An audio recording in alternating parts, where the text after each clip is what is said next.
What is going on, YouTube fam? Welcome to the Jonathan Dierman Show, the least political show on YouTube. If you enjoy content that is more loyal to principles than political parties, consider subscribing, guys. And a big day today, or a big video, I should say. On Thursday, I came out with a video updating where we are with election fraud and voter fraud, giving my opinion on what I think needs to happen moving forward. So if you want to get some context on that, you can go back and watch that video first and come back to this video. But right after I posted that video, I was informed actually by some great commenters on this channel that they had just had a press briefing where Trump's team, Rudy Giuliani, Sidney Powell, came out and laid out some of their case. And so anyway, here's an update, guys. Here's a review of some of what was said there. And I'm going to kind of walk us through first what was said, and then I'll kind of give my position on it. And actually, before I do that, let me just lay the foundation one more time, guys. I'm going to be a broken record here.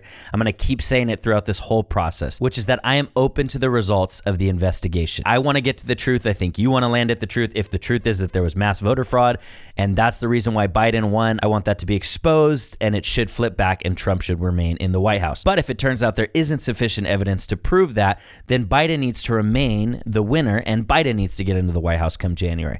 And so I'm open to the results either way. I think we all should be open to whatever the truth is. And the only real way to go about it is to see where the evidence leads us and to hope and pray that the evidence leads us to the truth. That's the groundwork, guys. It's worth laying out just because I know there's so much confusion around this topic.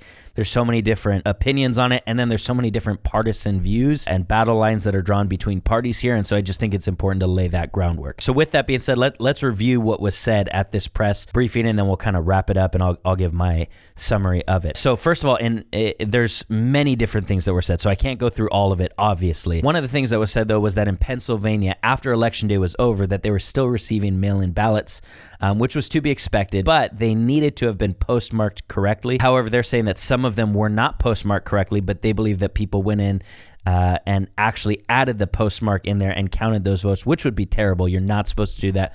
Should not happen. However, even if all of those votes turned out to be fraudulent and there was a way to prove that and they all happened to be for Biden, which they're not, but even if that was the case and those votes were eliminated from the count, that's only about 9,000 votes. That would still leave Trump at right about 70,000 votes down in Pennsylvania. So that would not affect the results there. In Pennsylvania, it's not looking like there's a really strong case to overturn the results there unless there was something that was not presented at this press conference, or unless there's obviously the bigger issue of the Dominion software, which we'll get to in a little bit. But in Pennsylvania specifically, it's not looking like they have a full case that could potentially overturn the results there. It's looking like there's more questions than answers when it comes to Pennsylvania. And unless they have something really big up their sleeve, specifically with Pennsylvania, it's just looking like there's very little hope there. Another allegation they made was that a truck arrived at a voting center in the middle of the night with a large pallet of votes, and they actually said that they have some affidavits to support that. And affidavits, by the way, are a form of evidence. And so those really do matter when you have several affidavits supporting something, because those are forms of evidence that can actually be used in the court of law. And affidavits are simply written statements that are confirmed by oath. And so they're saying that several people have given affidavits to support this claim that a truck arrived in secrecy in the middle of the night with a pallet. Again, I just think it's important for us to understand what this all means. Even if we were able to determine the exact number of votes that were on that pallet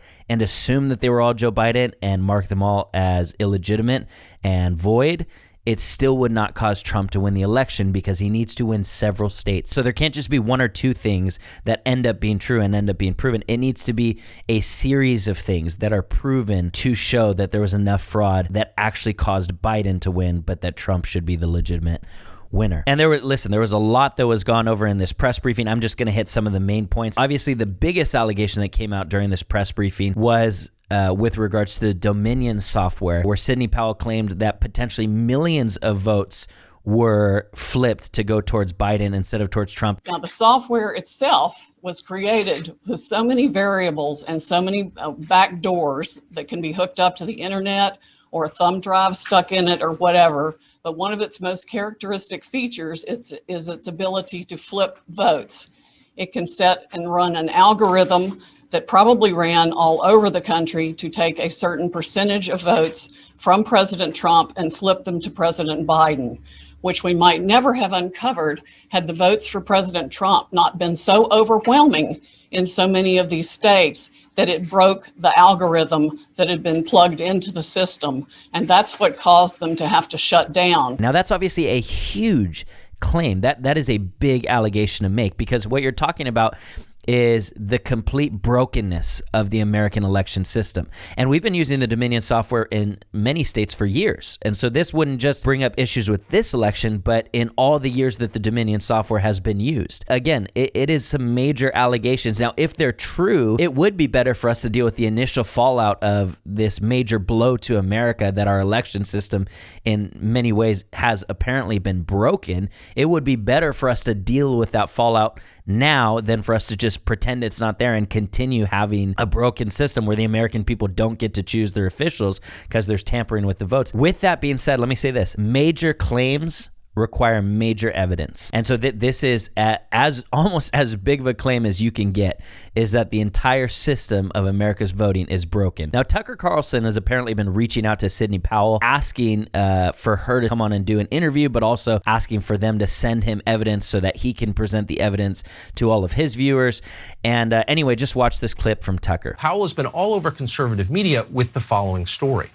This election was stolen by a collection of international leftists who manipulated vote tabulating software in order to flip millions of votes from Donald Trump to Joe Biden. What Powell was describing would amount to the single greatest crime in American history. Millions of votes stolen in a day. Democracy destroyed. The end of our centuries-old system of self-government. Not a small thing. We took Sidney Powell seriously. We had no intention of fighting with her. We've always respected her work. We simply wanted to see the details. How could you not want to see them? So we invited Sidney Powell on the show. We would have given her the whole hour. We would have given her the entire week, actually, and listened quietly the whole time at rapt attention. But she never sent us any evidence, despite a lot of requests, polite requests, not a page. When we kept pressing, she got angry and told us to stop contacting her. When we checked with others around the Trump campaign, people in positions of authority, they told us Powell has never given them any evidence either, nor did she provide any today at the press conference. That's never really a good sign, right? If somebody has a substantial amount of evidence, they normally don't get frustrated with somebody asking to see it. It's normally when you don't have the evidence, they normally get frustrated. I'm not saying she doesn't have the evidence. I'm not saying the Trump team doesn't have the evidence. I'm just saying that that's not a good sign. If you're in the camp where you believe that mass voter fraud was committed to the degree that it caused Biden to win the election, then I do believe this press conference should concern you. And here's why. There were some major allegations made during this press conference. Obviously, we went over some of them. There were many more than that were made. But I think people left this press conference with more questions than answers. There's been a lot of talk about releasing the Kraken, right? Now, was the Kraken released during this press briefing? It kind of depends on how you define what the Kraken is. If what it is some major allegations and some major claims, system breaking almost, voter fraud levels, then yes, the Kraken was released. If you're talking about a large pool of evidence presented sufficient enough to where it has the potential, even just the potential to hold up in the court of law, then the answer is no. And that's okay, because this is a press briefing. It's not the court. And so they don't have to release all the evidence that they have to the world, because all that really matters is what happens in court. And so if they have a sufficient amount of evidence in their back pocket that they just didn't release during this press briefing, but they're going to release it in court, then okay, then that has the potential to change some results. Obviously, if the whole system is broken and we need to do a revote, that would be crazy. But if the whole system is broken, then it would need to happen. But you're going to need a lot of proof to actually cause some of those things to happen and to actually cause change. Now, I did hear from some people that they were saying that this press briefing was kind of like an opening statement or an opening argument. And if that's the case, then okay. And that means that they probably do have more evidence in their back pocket, that they're just starting the conversation here. But they haven't yet presented the evidence. But it does need to kind of come to light here in the next few weeks, right? Because somebody needs to be inaugurated in January. And if it turns out that there isn't sufficient evidence to overturn the results, then there needs to be a transition that starts to happen between now and then from Trump to Biden. And obviously, if it does turn out that there was fraud at the level that can overturn the results, then we need to not start transitioning Trump out of the White House, and he needs to serve a second term. And so we really need some answers pretty quick here. But the reason why I would say that if you believe that mass voter fraud was the reason why Trump lost, that this press conference should concern you, is because I do have the question that if they have this stockpile of evidence, because they're asking a lot of questions like, isn't it weird how this happened? Isn't it odd that this happened? Isn't it concerning that this happened? Even with the Dominion software talking about it probably happened in many states, and they know this from people that have claimed that the software has potential to do voter fraud, and some people that have claimed that it was already preset. But claims are not the same thing as evidence, and you need more than just claims to prove it in the court of law. You need more than that. And so again, the reason why I think it's concerning is because I don't understand quite why they wouldn't present more evidence, answers to the questions if they had it, because it seems to me that they would want people to know that they do have some major answers to these big question marks and major proof to go along with claims. Claims are only really good because they cause us to start looking into things, but claims can't be taken all the way to actual change in the court of law. You need proof to back up these claims. And so anyway, the bottom line is this: they may have more evidence in their back pocket that they did not release at this press briefing. And if that's the case, that's okay. They don't have to release all their evidence at the press briefing, but they just need to make sure that it's sufficient enough when they arrive in court that it can be proven that there was voter fraud at the level that caused Joe Biden to win. However, I do have the question: if you have a large pool of concrete evidence, which is what you would need for the results to be overturned in court, why not present more of that? And why not show that evidence to the world instead of landing at a bunch of accusations and question marks? And there are some legitimate question marks too, some legitimate questions on suspicious activity, but it doesn't matter. Again, it does not matter if they convince you and me. At least it doesn't change anything. It's good for us to know, but it doesn't change anything. Suspicious activity will change nothing in the court. They need to have evidence. So with that being said, guys, I would love to pass the question off to you. What do you guys think? How do you guys feel about this press briefing? Do you feel like the Kraken was released?